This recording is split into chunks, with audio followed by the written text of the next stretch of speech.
I have had multiple students reach out to me through YouTube comments and Instagram DMs asking which college offer they should accept.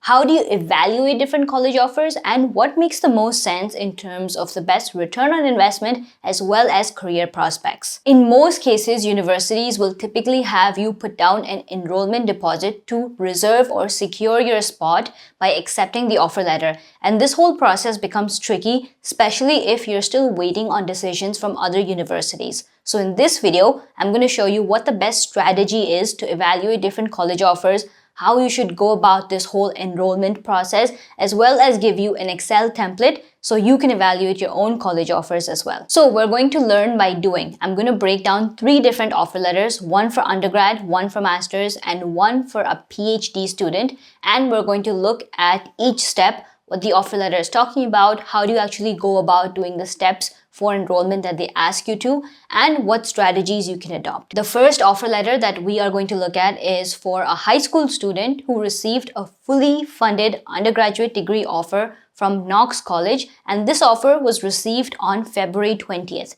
Now, a lot of students get confused because they think applying to the US means after you finish your 12th, you have to start your application. But in reality, and we've addressed this numerous amounts of time, you actually start right when you're starting grade 12. So for example, let's say someone who's just entering class 12 right now, they would start applying this August so that they can go to college next August. And that is why students that are just now completing their 12th, even though they haven't received their final exam grades, they already have these offer letters in hand because they went through this entire application process last year. Now, first off, we can see right off the bat that the letter starts off with congratulating the student, confirming that they have been admitted and also into which program. Now, this is the important part because sometimes in your offer letter, it can also say that it's coming in as undeclared or they cannot admit you into your first choice major. So the first thing you want to check is making sure that the major that you actually want to go into, that is the one you're receiving your acceptance letter for. The second thing, in this particular offer letter, we can see that the student has received 2 scholarships. One is the Presidential Scholarship of $43,000 per year, and the second is the Lincoln Scholarship, which is $5,000 per year.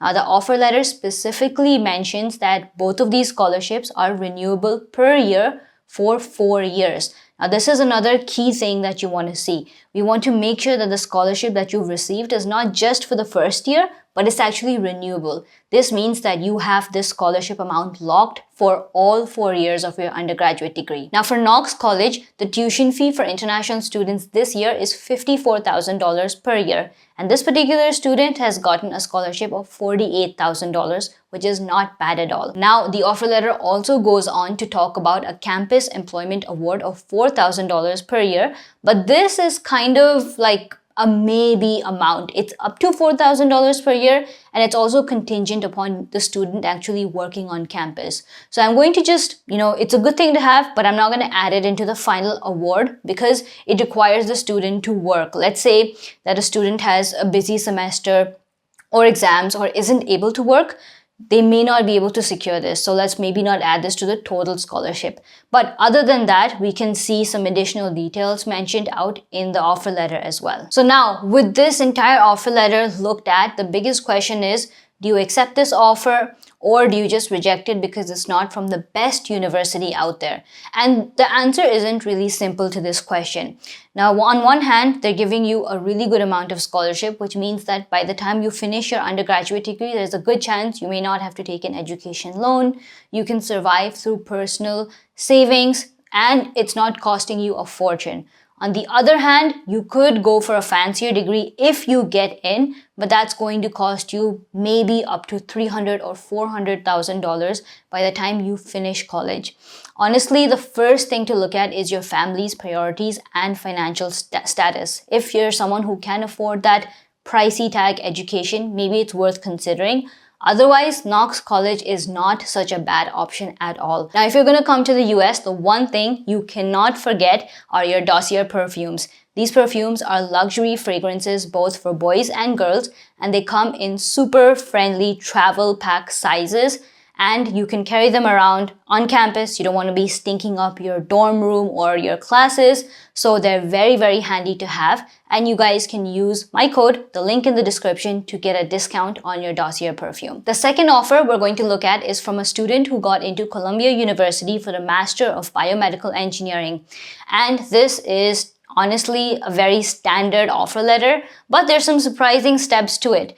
First off, it starts out with the congratulations stuff, which is pretty general, confirming that you've gotten into the degree that you're aiming for as well as the major that you've applied for, and be careful to look at the intake. Sometimes they may accept you for like a spring rather than a fall, so all of those technical things you should keep an eye out for when you're looking at your offer.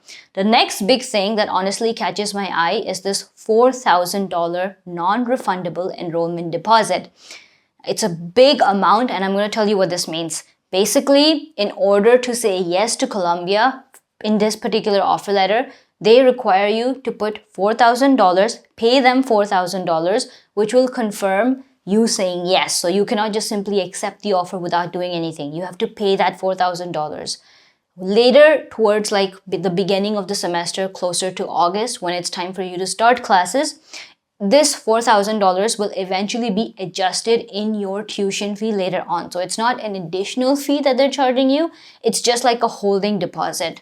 However, the reason universities do this is because they don't want students to say yes to multiple offers, and they also want to know what the students are deciding or leaning against, so that if a student doesn't take up their offer, they can take that seat and offer it to another student that they've probably waitlisted. Now, honestly speaking, this $4,000 enrollment deposit is one of the highest that I've ever seen, and it's probably just Columbia or these fancy Ivy League colleges that do this. Typically, the enrollment deposit is like $200, $500, or $800, and if it's that amount, I would just say give that deposit and still consider all of your other options. Like if you just give a deposit, maybe 1 or 2 deposits to some schools that you're really considering and waiting on other decisions, it's not the end of the world if something better comes by and you have to lose out on a couple $100.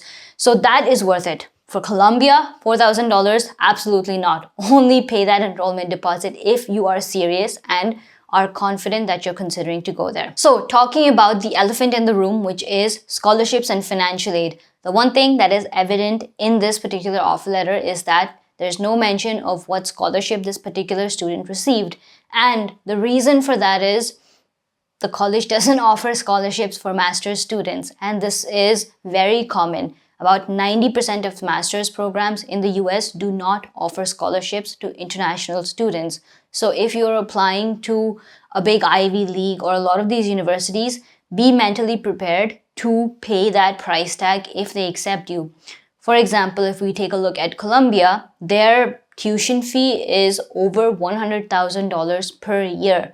Now, we know that the master's program may be 1 or 2 years, so it's not as long as an undergraduate program. But even that 1 or 2 years, that is over 85 lakh rupees per year just in tuition fee because there are no scholarships provided. Now, other than that, you also need to consider the cost of living. Columbia being in New York City, which is one of the most expensive places to live in the entire United States, you're going to be spending a little bit more on your rent, food, commute, and other expenses related to that. So if you're someone who can definitely afford this price tag, it is worth going. But just be mindful when you're applying to a lot of these master's programs.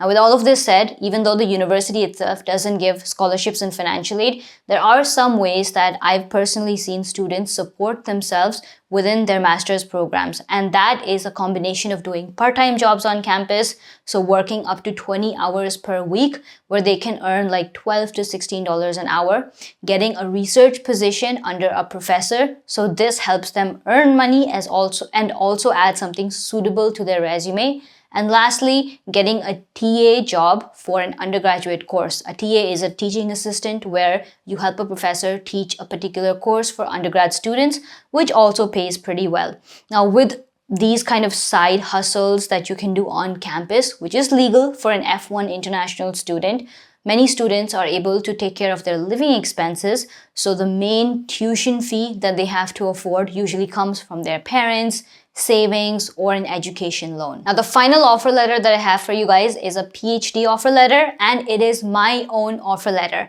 Now, a lot of you that have been watching the channel for a while know that I went to Cornell, I did my master's from Cornell University, but I haven't shared this too much that when I was actually applying for different graduate programs after completing my undergrad, I was actually considering some PhD options as well. Now, students that complete their bachelor's can directly go into a PhD program. There are many places that offer this, and I was also considering this at the time. I actually got accepted into UC Merced, which is one of the newest UCs in the whole list, and they offered me a fully funded PhD right after my bachelor's, which also kind of included like a teaching assistantship, a research assistantship to kind of cover the cost. There was a good stipend associated with it, and it was a really, really good offer as well. And for people that are interested in my personal stats, I had a CGPA in undergrad of more than 9 out of 10. I scored a 305 in GRE. I did take the exam. I scored 118 out of 120 in TOEFL, and I had one paper published under Harvard Medical School before I even applied to colleges. So roughly, these were my academic and educational stats at the time of applying that I think helped me get into, this particular program. That's no surprise that I did not accept this offer. I decided to go with Cornell. It kind of made sense more for me personally on like a pros and cons list. I also thought that the brand value would carry a much larger purpose and weightage in my career long term. And I think I did decide to make the right decision with the route that I particularly chose. Now, this Excel spreadsheet is something that I've built for you guys to help you evaluate different college offers. It takes into account 7 different factors. You guys can change these factors around depending on what's a priority for you. Now, for each factor, you'll basically do a rank system where 1 is like lowest priority and that doesn't really matter too much for you. And 5 is like really important and that university is offering that particular thing that you're considering. For example, if we take Columbia University, I would personally give it a 5 on location because it is located in New York City, and that means that I would be able to find a lot of research opportunities, internships, and co-ops because of all of these big tech companies being located in the same city as well. So depending on these factors, you would basically rank each university. You can kind of copy paste each section, so you can do this for as many universities as you want, and it gives you like a score for yourself and the university.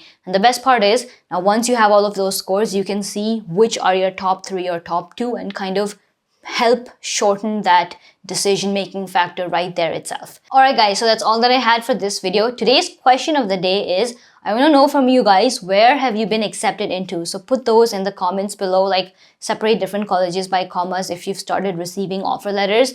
And first, those of you that haven't applied or are still waiting to get something, I don't want you to miss out. Put down your dream university. Where do you want to get in? Like, mention that it's your dream, right? So people don't get confused that you actually got in. That's all that I had. Subscribe to the channel if you haven't already. Like this video, and I'll see you guys in the next one. Bye.